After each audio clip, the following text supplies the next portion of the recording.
네, 시진핑 주석의 특사 자격으로 방북한 숭타오 공산당 대외연락부장이 내일 김정은 위원장을 만날 가능성이 거론되고 있습니다. 네, 중국 고위급 인사가 북핵 해결을 위한 중재 외교에 나서면서 이번 주말이 국면 전환의 분수령이 될 전망인데요. 네. 관련 내용 두 분 전문가 모시고 짚어보도록 하겠습니다. 네. 박휘락 국민대 정치대학원장, 김대영 한국국가전략연구원 연구위원 나오셨습니다. 어서 오십시오. 자, 9월 15일이었습니다. 그 이후에 2달 넘게 북한이 잠잠해서 한 측에서는 당분간 도발 중단하고 대화만 모색하자는 거 아니겠느냐 이런 해석이 있기도 한 반면에 또 오히려 태풍 전야처럼 이 만반의 대비를 이럴 때 더 해야 된다는 뭐 이런 조심성도 있습니다. 원장님 보실 때 기술적인 한계에 부딪히는 건지 아니면 뭐 다른 속내가 있는 건지 어떻게 해석하실지 좀 한 말씀해 주시죠. 저희들은 뭐 군사를 연구하는 사람들 입장에서는 이제 기술적 한계도 적지 않다고 봅니다. 그렇습니까? 특히 이제 뭐 탄도미사일이 점점 이제 고도화될수록 그 한 계단을 올라가는 게 굉장히 어렵지 않습니까? 그렇죠. 예를 들면 이제 뭐 대기권 재진입 같은 그 기술은 굉장히 그 상당한 고도의 기술이 필요하고 또 그런 물질이 있어야 되기 때문에 그것을 나름대로 실험실에서 완벽하게 이제 해봐야 되지 않겠습니까? 그런 그 준비에 따른 기간이 많이 필요할 것 같고요. 이제 실제로 이제 국민들께서는 북한이 9월 15일 날 하고 안 하니까 지금까지 아무것도 안 하는 것 같지만 실제 오리가 조용히 있지만 발바닥은 계속 움직이는 거와 마찬가지로 북한의 이제 그런 미사일 공장, 그다음에 핵실험 장소 거기는 이제 열심히 뭔가를 하고 있을 겁니다. 제가 그런 그 농담삼아 그런 말씀 드리는 건데 그러면 우리도 내년 4월까지는 우리 훈련 중단할 수 있다. 왜냐하면 내년 4월에 이제 뭐 키 리졸브하고 독수리 연습이 예정돼 있거든요. 그때까지 훈련 안 한다고 해서 우리가 훈련을 준비 안 하는 건 아니잖아요. 그렇죠. 예. 그래서 지금 저는 이 기간 동안에 오히려 너무 낙관적으로 보지 말고 지금까지는 북한이 막 도발하는데 정신없이 대응했지 않습니까? 예. 급했습니다. 그럼 이제는 진짜 북한 핵 위협이 어느 정도인지, 그럼 우리 핵 그 대비 태세는 진짜 어느 정도냐면 냉정하게 평가하고 앞으로 큰 방향에서 북핵 문제를 어떻게 풀어가야 될 것인지 그리고 이제 그 우선순위 예산 투자는 어디 집중적으로 할 것인지 좀 더 이 차분한 마음에서 북핵 대비 태세를 점검하고 또 이제 재정리하는 그런 기회로 삼았으면 좋겠습니다. 그래요. 보이는 도발을 하지 않는다 해서 긍정적으로만 해석해서는 안 된다는 말씀이셨고 위원님 보실 때는 만약에 이제 원장님 표현한 대로 우리가 이제 물밑에서 발을 움직이듯이 이렇게 뭔가를 우리가 알 수 없는 뭔가 하고 있다면 어떤 것을 하고 있다고 좀 예상을 해보고 계세요? 아무래도 이제 북한의 김정은이 올해 신년사에서 올해까지 북한의 핵 무력을 완성을 시켜야 된다는 얘기를 해놓은 상황입니다. 그렇습니다. 6차 핵실험까지 했죠. 하지만 이제 이 핵 탄두를 미 본토까지 날려야 되는 그야말로 그 화성 14형 같은 대륙간 탄도미사일의 실제적인 정상 각도 발사는 아직 하지 않은 상황이거든요. 근데 북한의 입장에서 사실 지금 뭐 트럼프 대통령의 동아시아 순방이라던가 또 여러 가지 국제적인 이벤트가 최근에 있지 않았습니까? 그래서 이런 이벤트가 있는 상황에서 도발했을 경우에 그야말로 미국의 뭐 선제 타격이라든지 예방 타격까지 당할 수 있는 그런 압박감이 있었기 때문에 그동안 사실 도발을 자제해 왔는데 그래서 주목해야 될 것이 앞으로 연말까지 과연 북한이 도발하지 않을 것인가 그건 좀 지켜봐야 될 것 같은데요. 만약 이 기간 내에 북한의 입장에서는 그야말로 핵무력을 완성해야 되기 때문에 어떠한 또 특대형의 도발할 가능성도 충분히 있다고 기술의 진일보가 있다면 충분히 할 수도 있다. 봐야 되겠군요. 알겠습니다. 예, 앞서 저희가 말씀드렸던 것처럼 숭타오 중국 공산당 대외연락부장이 이제 시 주석의 특사 자격으로 북한을 방문 중입니다. 중국의 고위급 인사가 북한을 방문한 게 1년 9개월 만인데요. 이번 방문으로 어떤 북한의 의중을 좀 확인할 수 있는 계기가 될 거라고 보십니까? 예. 그 상당히 하도 이제 오랜만에 이렇게 그런 대화에 이제 묻고가 이제 시도가 되고 또 이제 트럼프 대통령이 여기에 대한 기대감을 나타내고 또 얼마 전에 트럼프 대통령이 이제 또 시진핑 주석 만난 점이 있어서 이제 일각에서는 지금 이제 트럼프하고 시진핑 주석하고 뭔가 약속을 했고 지금 그러한 메시지를 김정은한테 전달하는 거 아닌가 이런 기대가 있는 것도 뭐 사실입니다. 그런데 사실 황구 15에도 이제 뭐 이번 그 문은 그냥 당대회 결과를 설명하는 거니까 너무 기대하지 말라 뭐 그런 기사도 나왔습니다만. 그렇죠. 한 90억 이렇게 얘기했었죠. 예. 그러니까 저도 성급한 기대는 조금 이제 뭐 자제할 필요가 있지 않느냐. 네. 물론 저는 이제 그 조금의 어떤 그 제한은 포함되리라고 생각하고 김정은을 만났을 예. 또는 뭐 친서도 전달 그런 가능성도 있습니다만 금방 그렇게 뭐 변화하기는 좀 어렵지 않느냐. 예, 뭔가 저는 이렇게 구체적인 말이 만난다 하더라도 예. 그러지는 않을 것이다. 예, 그렇습니다. 위원님 어떻게 보세요? 저는 사실 뭐 황구시보에도 얘기 나왔지만은 솔직히 너무 많은 기대를 하면 안 된다라고 생각을 합니다. 동의하시는군요.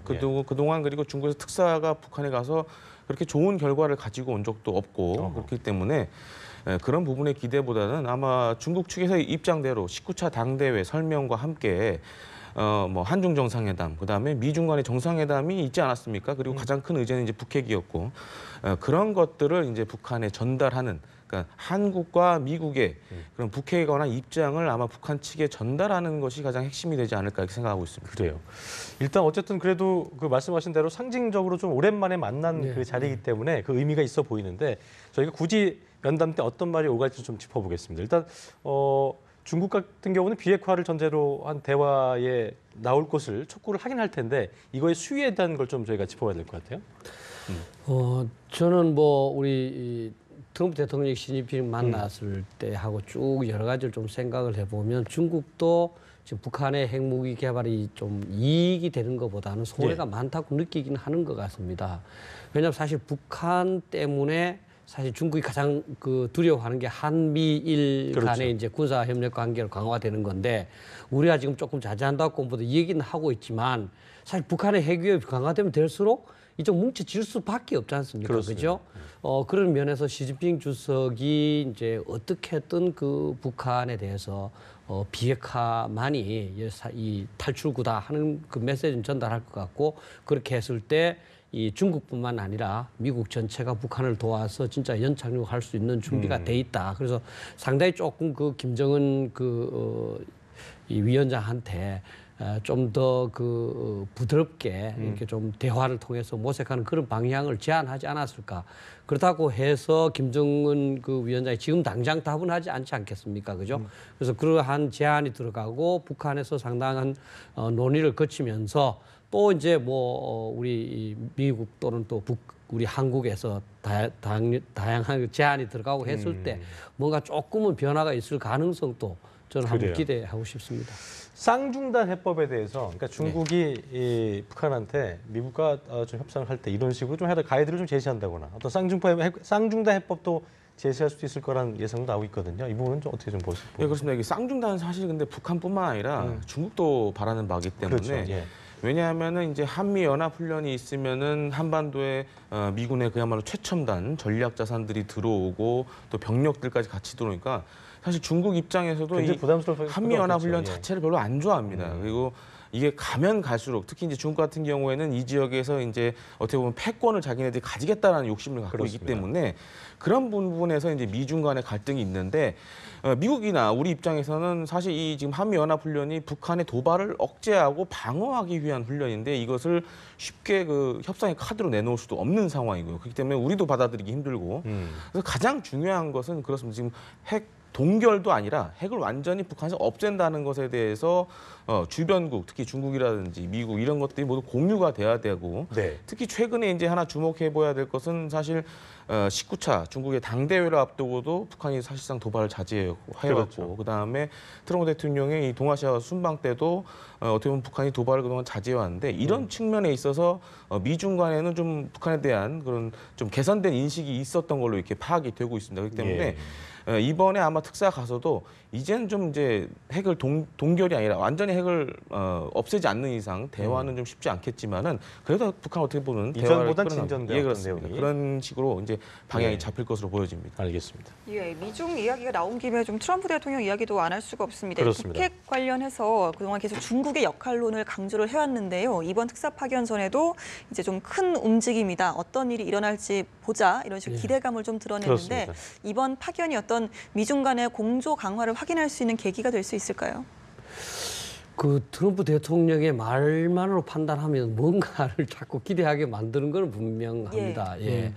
그리고 트럼프 대통령이 이번 아시아 순방 결과를 설명하는 데 보니까 자기가 목표를 3가지를 두었다 그러더라고요. 첫 번째는 이제 그 북핵 폐기에 대한 전 세계적인 어떤 단결 이걸 도모하는 그렇죠. 것이었고, 두 번째는 이제 그 아시아 동맹국들 간의 단결을 공고히 하는 거, 세 번째는 이제 자유무역에서 이제 호혜성을 회복하는 거, 이 3가지에 주었다고 그러던데, 그 중에서 북한 해결의 북핵 문제 해결에 대한 그 어떤 세계적인 단계에서 가장 핵심은 중국 아니겠습니까, 그죠? 뭔가 이제 자꾸 이제 그 중국에 대해서 중국에서 뭔가 있지 않았을까 하는 기대를 시주석 사이에 하고, 또 이제 사실 테러 테러국 지정도 조금 이제 이 시기를 조금 늦추는 듯한 그 발표를 이렇게 봐서 뭔가 있지 않을까 싶습니다. 지금까지 워낙 그 북한이나 중국이 이제 움직이지 않았고, 특히 중국은 약속한 거와 달리 계속 실천은 많이 늦어졌기 때문에 실질적으로 어떤 그 돌파구로 연결되는 거에 대해서는 저는 회의적인 그런 생각을 뭔가 갖습니다. 트럼프 대통령이 근데 공언을 한 이유는 분명히 있을 거라고 보기 예, 하는 그렇죠. 거죠. 뭐 가장 그 강력한 그 권한을 가진 대통령이니까. 그래요. 이게 다음 주에 그런데 미국이 북한을 테러 지원국 명단에 올릴지 여부에 대한 발표를 할 예정이라고 하는데, 이게 북한 관련 그 앞서서 중대 발표 때는 언급을 안 했었거든요. 근데 다시금 이유가 좀 궁금한 게, 과연 이제 특사 파견 결과에 대해서 트럼프 대통령도 어떤 기대감을 고조시켰기 때문에 어떤 결과를 좀 보고 결정하겠다, 뭐 이런 그 의도라고 봐야 될까요? 아무래도 이제 그럴 걸로 이제 보여지는데요. 특히 이제 미중 정상회담 과정에서 그런 북한의 핵 문제가 중점적으로 다뤄졌기 때문에 그런 메시지를 가지고 특사가 북한으로 갔을 가능성이 굉장히 높습니다. 그래서 북한이 그것을 어떻게 받아들냐. 그리고 또 하나 이제 중요한 것이 추가적인 도발을 또 할 것이냐, 이걸 또 봐야 될 것 같은데요. 그렇겠네요. 그렇게 된다라면은 아마 테러 지원국 재지정으로 갈 수밖에 없고, 특히 이제 미국이 가지고 있는 뭐 여러 가지 외교적인 카드가 있지만은 미국 자체적으로 쓸 수 있는 카드 중에 이게 가장 좀 센 걸로 보셔야 됩니다. 그렇기 때문에 미국의 입장에서도 거의 이제 외교적인 마지막 카드로 볼 가능성이 굉장히 높고요. 만약 이것이 이제 실행이 된다 그러면은 지금 뭐 국제사회의 그런 제재와 함께 미국 독자적인 제재도 계속 지금 가동 중이지 않습니까? 그러면 그 제재가 더 세진다는 겁니다. 그래서 북한의 입장에서도 사실은 그들도 바라지 않는 그런 문제였고, 과거 이제 북미 간의 대화를 봐도 이걸 좀 어떻게 좀 풀어보려는 노력들을 북한이 많이 해왔거든요. 그렇기 때문에 미국 입장에서도 북한에 대한 마지막 카드로 좀 신중하게 사용될 가능성이 높다고 보여집니다. 서로 좀 신중하지 않을까 그렇습니다. 생각이 들긴 하네요. 알겠습니다. 귀순 병사 이야기로 좀 넘어가죠. 정부가 귀순한 병사의 건강 회복이 되는 대로 이제 합동 신문에 들어갈 것이다, 이렇게 밝혔는데, JSA 귀순 북한 병사 합동 신문 어떻게 진행이 좀 될까요? 뭐 합동 신문이라고 해서 뭐 거창한 것이 아니라 이제 뭐 우리 군, 그다음에 뭐 국정원, 또 통일부 이런 관련 요원들이 따로따로 해야 될 것을 이제 뭐 한꺼번에 하는 거니까요. 근데 이제 아마 우리 이제 야당하고 일부에서 좀 이제 너무 안이한 그런 우리 지역을 넘어왔는데도 불구하고 대응이 안 하느냐는 이런 의혹 때문에 이 사건에 대해서 관심이 큰데, 실제로는 지금 북한군 병사가 그냥 귀순해온 겁니다. 그래서 합동신문의 핵심 또 그런 귀순 동기, 또 이제 그 과정에서 또 어쨌든 JSA 근무하는 사람들은 조금은 이제 뭐 이 성분도 좋고 특별한 그런 그 그룹일 테니까 우리가 이제 필요한 정보를 어떻게 얻어낼 수 있을까, 이런 점에서 이제 초점을 두지 않을까. 실제 일부에서는 자꾸 이제 우리 측에서 이제 뭐 제대로 대응하지 안 한 거 아닌가, 이렇게 생각을 하는데, 그거보다는 오히려 북한군으로부터 그 동기 또는 이제 필요한 정보 이런 걸 수집하는 것이 합동신문 핵심이 되라고 그래요. 생각합니다. 이게 지금 귀순병사의 상태가 좋지 않기 때문에 일단 회복이 되고 나서 귀순병사의 진술 자체가 굉장히 어떤 그 키를 쥐고 있다라고 저희가 봐도 무방할 텐데요. 위원님 보실 때는 그 지금 일각에서 제기되고 있는 우리 군의 대응이 좀 적절하지 못했고 좀 미온적이었다, 이 반응에 대해서는 어떻게 좀 개인적으로 생각하고 계세요? 글쎄요, 저는 사실 우리 군의 대응 자체는 굉장히 이제 훌륭했다고 판단하고 있고요.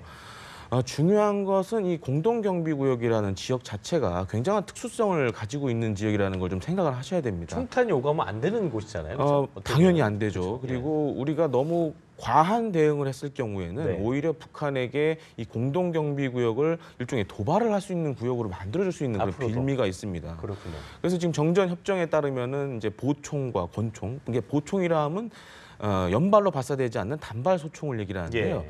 그 정도는 이제 가지고 있는데 이번에 이제 문제가 되는 것은 북한 측에서 자동 소총, 즉 AK 계열의 그런 소총을 난사를 자연발 했다는 총을, 예, 그렇습니다. 예. 그렇기 때문에 이제 그것은 문제가 되고 있고요.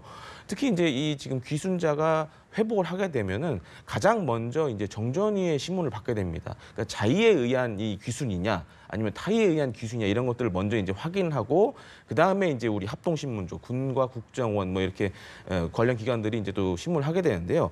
그런 과정을 거치면은 이제 북한에서 왜 이 사람이 내려왔는지 그리고 여러 가지 또 CCTV라든가 이런 내용들을 포괄적으로 검토를 하고 아마 그런 결과들이 나올 걸로 이렇게 생각이 됩니다. 근데 제 생각엔 저 정도 피해를 입고 고통을 입은 상태에서 내려오게 된다면 정말 큰 용단을 내리고 온 걸 텐데 국가적 사안이기 때문에 국가대 그러니까 굉장히 좀 이 병사 입장에서도 뭔가 다 얘기하기 쉽지 않지 않을까라는 생각이 들기도 하는데 어떻게 좀 보고 계세요?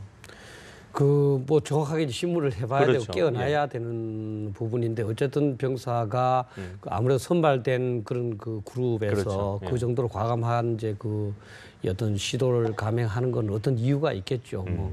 근데 저는 이제 이 사태와 관련해서 한 가지 조금 이제 전군적으로 같이 좀 뭐 점검해 볼 필요가 있는 게 네. 이제 대대장이 직접 나서는 거는 굉장히 좀 뭐 어떻게 보면 굉장히 좀 희생적이고 좋은 거지만 네.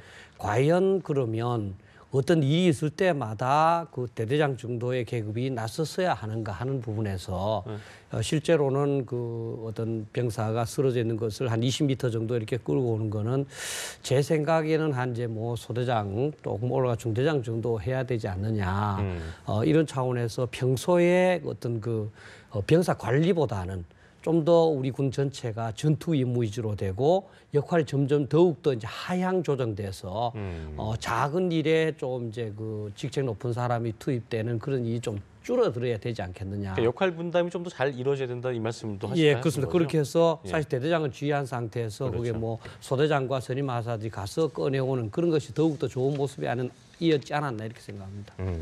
알겠습니다. 네, 두 분 말씀 오늘 여기까지 듣도록 하겠습니다. 네. 박휘락 국민대 정치대학원장 그리고 예. 김대영 한국국가전략연구원 연구위원이었습니다. 네, 오늘 두 분 말씀 고맙습니다. 고맙습니다.